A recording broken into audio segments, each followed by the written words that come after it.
पाखी को मिली अपने कर्मों की सजा, हुई पाखी को जेल। जी हाँ, अब जैसे होंगे कर्म वैसे ही तो मिलेंगे फल। हम बात कर रहे हैं स्टार प्लस की मोस्ट पॉपुलर शो गुम है किसी के प्यार में, जहाँ की पिछले एपिसोड में हमने देखा कि पाखी ने सही पे जो केस किया है वो जीतती हुई नजर आई है और डॉक्टर सत्या पाखी के ही साथ है। लेकिन आने वाले एपिसोड में हम देखने वाले हैं कि डॉक्टर सत्या सही का सपोर्ट लेते हैं और पाखी से कुछ ऐसी बातें पूछते हैं जिसके बाद पाखी एक्साइटेड हो जाती है और जोश जोश में सारा सच उगलते हुए नजर आती है, जिसके बाद उसी पॉइंट को पकड़कर डॉक्टर सत्या बैठ ही जाते हैं और पाखी का सारा सच उस पॉइंट से ही क्लियर हो जाता है।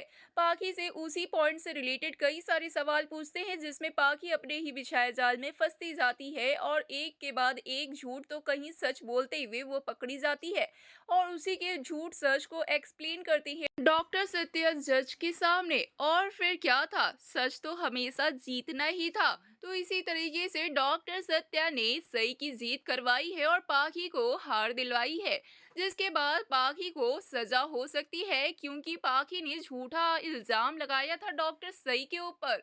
पाखी ये सब कुछ एक्सेप्ट करते हुए भी आएगी नजर। वेल, अब देखना काफी इंटरेस्टिंग होगा कि क्या वाकई ही पाखी को जेल होती है या फिर सही करेंगी पाखी को माफ। कमेंट्स के जरिए हमें जरूर बताएं जो कुछ भी लगता है आपको, और साथ ही इसी तरह के और भी खबरें जानने के लिए जुड़े रहें हमारे साथ करके हमारे चैनल को सब्सक्राइब।